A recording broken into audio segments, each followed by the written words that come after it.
नमस्कार, India time news में आपका स्वागत है। बसंतपुर में विकास कार्य अच्छा हुआ। विजय प्रताप सिंह उर्फ पिंटू प्रधान प्रतिनिधि। उत्तर प्रदेश बलिया जिले में हनुमानगंज ब्लॉक के अंतर्गत ग्राम सभा बसंतपुर गांव के प्रधान प्रतिनिधि विजय प्रताप सिंह उर्फ पिंटू ने मीडिया से बातचीत में बताया कि अपने गाँव में अच्छा विकास कार्य हुआ है। सड़क नाली व आदि 70% काम हो चुका है। चुनाव का समय आ गया, इसलिए प्रधान को आरोप प्रत्यारोप लगते रहते हैं। हमारे गाँव में विरोधी जाँच कराते थे हमें बदलाव करने के लिए। विजय प्रताप सिंह प्रधान प्रतिनिधि बसंतपुर। जी प्रधान जी, आपके गांव की आबादी कितनी होगी? इसमें तो ज़्यादा अभी सन 2011 की जनगणना के हिसाब से तो लगभग 13,000 थी, 15-16,000 की हुई। जी, हम आपसे जानना चाहते हैं, आपके कार्यकाल का अवधि समापन के तौर पर है और आपने इतने सालों के अंतराल में किस तरह के विकास काम किए आपने? विकास के जो मानक होते हैं सरकारी, इस समय जो व्यवस्था चल रही है पहले से फिक्स रहता है कि हमको ये काम ही करना है, इस मत से इस पे ही खर्चा कर सकते हैं। मत का बंटवारा हो गया है। हम लाइट लगवा रहे हैं तो लाइट के लिए अलग मत, रास्ता बना रहे हैं तो रास्ता के लिए अलग मत, एक मत को दूसरे में जोड़ा नहीं जा सकता है। तो जितना संभव है काम किए हैं, अभी तो चल ही रहा है हमारा काम। जी, आपके यहाँ ग्राम सभा में कितने प्रतिशत शौचालय बन चुके हैं, कितने शेष रह गए हैं? ऐसा है, हमारे यहाँ लगभग 1200-1300 के आसपास के शौचालय हैं। इसमें लगभग 10-5% छोड़ दिया जाए तो लगभग कंप्लीट हो चुका है। जी जी, कुछ शेष भी रह गए होंगे जिसका इमेज नहीं बना होगा। जो लाभार्थी, देखिए थोड़ा सा जल जमाव की वजह से जहाँ पानी वानी लगी थी, यहाँ कुछ बच गए हैं, कुछ लाभार्थी लापरवाही भी कर रहे हैं। नहीं, जिसका इमेज नहीं हुआ वो लोग बच गए हैं, कुछ लोग। हाँ, कुछ तो बचे हैं, कुछ तो बचे हैं। लगभग 250 कितने प्रतिशत होंगे? आबादी के कितने परसेंट होंगे? हाँ, आबादी के तो 10-5% होंगे। जी जी। आपके यहाँ 2011 के अनुसार कितने आवास आए हैं? 2011 के अनुसार जो सर्वे हुई थी 2011 में लगभग 140-50 के आसपास है। जी। नई सूची कितना गई है? अब तो जांच चल रही है, सूची की जांच चल रही है, 600 कुछ है, लगभग 700 के आसपास है। लेकिन अब उसमें पात्रता की जांच चल रही है, देखते हैं निकल के कितना आता है। जी, हम आपसे जानना चाहते हैं, क्या कुछ लाभार्थी वंचित भी रह गए थे पिछली सूची से, आवास से? वर्तमान में जो जो सूची बनी थी उसमें फोटोग्राफी हो रहा था जी, लोगों को आईडी दी गई थी, उसी आधार पर हो रहा था जी। और जिस समय कुछ पात्र लोग उस समय मौके पर नहीं थे, घर कहीं खेती गए होंगे, कहीं कहीं और चले गए, किसी को पता नहीं चला, तो वो वंचित रह गए हैं। लगभग 100-200 के आसपास और लोग फोटोग्राफी से वंचित रह गए हैं। जी जी, हम आपसे जानना चाहते हैं, क्या आपके ग्राम समुदाय शौचालय का निर्माण प्रारंभ है? जी, पंचायत भवन का? पंचायत भवन पहले से है हमारे यहाँ। जी जी। हम आपसे भी जानना चाहते हैं, आपकी ग्राम सभा में किस तरह से लोग लॉकडाउन के दौरान परेशानी रहे, आपको भी लोग कितनी दिक्कतें में आप लोगों को सामना करना पड़ा? जो परेशानी पूरे देश को रही वो हमारे यहाँ भी रही, लेकिन आप एक मुखिया हैं, आपको गांव की जिम्मेदारी थी उनको सुरक्षित रखना, चाहे समझा कर चाहे बुझा कर, कौन भूखे मर रहा है, कौन कैसे, कितनी परेशानियां उठानी पड़ी होगी? बहुत ज्यादा, ये तो है। लेकिन वो परेशानी नहीं लगी, वो लगा कि हम अपने लोगों के लिए कुछ कर रहे हैं, सेवा भाव ज्यादा आ गया था इसमें। जी जी, बहुत सारे ऐसे प्रधान हैं जो सरकार के बिना किसी सहयोग से, जो कहा गया वो भी नहीं सरकार दी, अपने जेब से कोई लाख रुपए लगाया, कोई 2 लाख रुपए लगाया, कोई 50,000 लगाया, तो अपने अपनी क्षमता के अनुसार सब लोग लगाया। हमारे यहाँ देखिए, हमारे यहाँ ऐसा हुआ कि 9 लाख रुपए सरकार भेजी है, जो किसी ग्राम पंचायत को नहीं भेजी गई थी। लगा फेसबुक चलने हमारे यहाँ कि प्रधान जी 9 लाख आ गए। और तो छोड़िए, जो क्वारंटाइन सेंटर के लिए 80 रुपया हमको मिलना था, जो ये मिला के 60-70 हजार रुपया होता था, ये लड़का बैठा है, इसका टेंट और सब कुछ लिया गया, जो भी दिया गया घर से दिया गया। 1 रुपया, 80 रुपया छोड़िए, 1 रुपया भी सरकार की तरफ से देने के बाद लगभग 1.5-2 महीने तक हम लोगों ने खिलाया। 4-5 लड़के जो खिला रहे थे उनकी मजदूरी तक नहीं दी गई। तो इसमें तो नुकसान हुआ है, प्रधान का तो लाखों का नुकसान हुआ है। सब मीडिया द्वारा कुछ कहना चाहते हैं? क्या तो हमेशा कहते हैं, मीडिया भी हम पर भरोसा करे।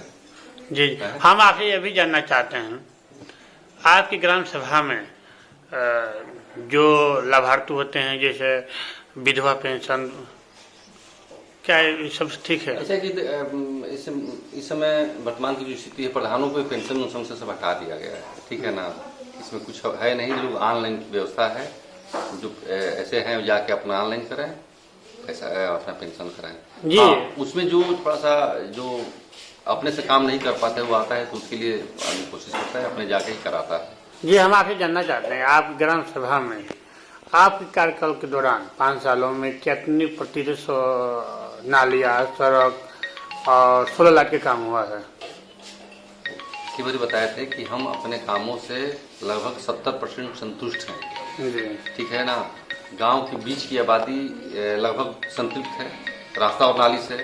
अब थोड़ा सा जो बाहरी का एरिया है, गांव के बाहर की जो एरिया हुए हैं, ये थोड़ा सा अधूरे पड़े हुए हैं। मैं कोशिश कर रहा हूं कि जल्दी से जल्दी कुछ जो भी समय बचा है कुछ उसको भी करा दिया जाए। जी जी, आपके ग्राम सभा में कोई ऐसा कौन सा चीज है जैसे कार्ययोजना में हम दे देते हैं कोई भी चीज वो पास नहीं हो पाती है, तो क्या चीज है जो ग्राम सभा विकास में? देखिए, कार्य योजना तो जो प्लान प्लसनों का होता है ये तो प्रधानों को बदनाम करने के लिए हो रहा है। कार्य योजना तक को भी फेसबुक पे दे दिया जा रहा है, मोबाइल में आ जा रहा है। अब सामान्य लोगों को बताया जाता है कि कार्य योजना मतलब प्रधान जी पैसा ले लिए। ये होता है कार्य योजना में हुआ कि यहाँ से यहाँ तक सड़क, तो प्रस्ताव होता है। कार्य योजना तो प्रस्ताव, इससे पहले प्रस्ताव लिखा जाता है, अब प्लान प्लस में डालना होता है। उस प्रस्ताव को दिखा के हमारे खिलाफ दुष्प्रचार किया जाता है। प्रधान जी ने करोड़ लूट लिया, तो ये तो ठीक नहीं है। और रही कार्य योजना तो कई बार दी जा सकती है। जी हाँ, पहले साल भी दी गई हो ना पूरा हो, दूसरे साल भी उसको दिया जाएगा, तीसरे साल भी दिया जाएगा। जब तक नहीं होगा तब तक वो चलता रहेगा, कार्य योजना में डालता रहेगा। जी, हम आपसे जानना चाहते हैं, आपकी ग्राम सभा में कुछ ऐसी चीजें रह गई हों जो पैसे का अभाव में काम ना हुआ हो, सरकार न दे पाया हो और काम ना हो पाया हो आपके यहाँ? नहीं, देखिए ऐसा कुछ नहीं होता। सरकार कोई अलग से किसी काम के लिए पैसा हम लोग को नहीं देती है। जो बसंतपुर के लिए अलॉटमेंट पैसा आते हैं, निधि होता है, धन होता है, वही हमको मिलता है। लेकिन अब बड़ी बड़ी योजनाएं जो है, अब हम लोग देखते हैं कि हमारे पास इतना ही पैसा है, उसी के सापेक्ष काम ही लेते हैं। हम पैसे के सापेक्ष काम को रिसीव करते हैं। ऐसा कुछ नहीं होता है कि हम कोई काम शुरू कर दें सरकार पैसा दे देगी, इसकी चांसेस नहीं होते हैं। जी, आप मुखिया है तो आप गांव की समस्या के लिए अपने शासन प्रशासन या अवगत करा सकते हैं, ये ऐसा होना चाहिए। इसमें पिछली बार आपसे बात हुई तो हम बताए थे कि ऐसा कुछ नहीं होता है। हम धन की डिमांड नहीं कर सकते हैं, हम पैसे की डिमांड नहीं कर सकते हैं। वो हमारा जो है उसी में हमको गांव को संतुष्ट और संतृप्त करना है। जी, अभी तो प्रधानी चुनाव नजदीक है, किस तरह के माहौल है ग्राम सभा में? कितने तमाम तरह के आरोप प्रत्यारोप लगते रहे हैं, किसी में क्या पदेन है तो लगेगा ही लगेगा। अभी हमको लगता है कि हम लोगों को संतुष्ट नहीं किए हैं। जो भी बन सका है हमारे लायक जो है वो हम करते हैं, बाकी अब जनता की मर्जी। जी, हम आपसे भी जानना चाहते हैं, जिस तरह से हर ब्लॉकों में बलिया के जनपदों हर ब्लॉक में 30-35 गाँव पर जांच बैठ रही थी, इस तरह बसंतपुर में जांच बैठी थी। हाँ, तो क्या इसमें हुआ कि हमारे यहाँ जांच टीम जो आई थी, जांच टीम जांच करने के लिए शिकायत करता, वो कहा कि पहले हम कागज की जांच कर लेंगे तब आपसे हम जांच कराएंगे। मतलब शिकायत करता को संतुष्ट करने की कोशिश हो रही है। जांच अलग विषय है, जांच होना चाहिए। अगर हम गलती है तो हमको सजा भी मिलनी चाहिए, लेकिन केवल ये दिखाने के लिए इनकी जांच हो रही है। यहाँ तो गाँव है ना, यहाँ तो अगर आपके खिलाफ जांच आ गई तो जनता से कहा जाए कि ये चोरी किए हैं तभी ना जांच आई है। भले जांच में बेइज्जत बरी हो जाए, लेकिन कहने के लिए कि चोरी किए हैं तभी तो जांच आई है। अरे भाई, तो किसी पे जांच दे दिया तो जांच होगा। आप ही हैं, आप जाकर हमें FIR लिखवाती है, झूठे लिखवाती है, पुलिस तो आएगी आपके पास। अब कहा जाए कि कुछ गलती किए हैं तभी पुलिस आई है, ये नहीं होता है। शोबाजी के लिए हो रहा है। और हमारी जांच तो हमारे घर के लोग करा रहे हैं, हमारा पड़ोसी करा रहे हैं। ऊपर पटदारी की जो झगड़ा होते हैं ना, उसके लिए हो रहा है ये।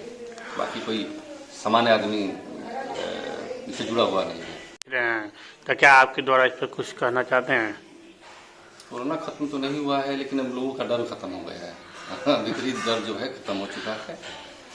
और अब हमको नहीं लगता है कि लोग कहीं से किसी तरह का बचाव में, सब भाग्य भरोसे, भगवान भरोसे छोड़ दिए हैं। जी, अभी जो मेला लगता है हम लोग को ददरी मेला, प्रशासन ने उसको विराम कर दिए हैं। अच्छा, अच्छी पहल है, रुकना चाहिए। क्योंकि मेला है ना, यहाँ तो हम पहचानते हैं कि आप फलां हैं, हम फलां हैं, तो थोड़ा सा डर। वहाँ तो पता नहीं कहाँ से लोग आएंगे, कैसे भी उसमें शामिल हो सकते हैं। तो ऐसे समारोह को तो रोक देना चाहिए, जिसमें बाहरी अनून लोग भी शामिल हो सकते हैं, इसको रोक देना चाहिए। जी, जिस तरह के तमाम लोगों का प्रक्रिया अलग अलग आ रही है, जैसे कुछ लोग का ये कहना है जैसे बिहार में लाखों हजार लोग जनसंख्या जुड़ सकते हैं, बाघ मेला लग सकता है इलाहाबाद में, तो बलिया में क्यों नहीं लग सकते हैं? इलाहाबाद में जो मेला लगता है, जैसे लॉकडाउन के पहले की बात है, माघ मेला उसके बाद लगा नहीं। जिस समय कोरोना काल शुरू हुआ उसके बाद वहाँ कहाँ मेला लगा, इसके पहले ही हो जाता है ना। हम लोग मार्च में आए थे लॉकडाउन में, ये जनवरी से फरवरी चलता है ये माघ मेला। सब्सक्राइब करें इंडिया टॉप न्यूज चैनल और बेल आइकन दबाना ना भूलें। इंडिया टॉप न्यूज अपने क्षेत्र की खबरें सबसे पहले पाएं।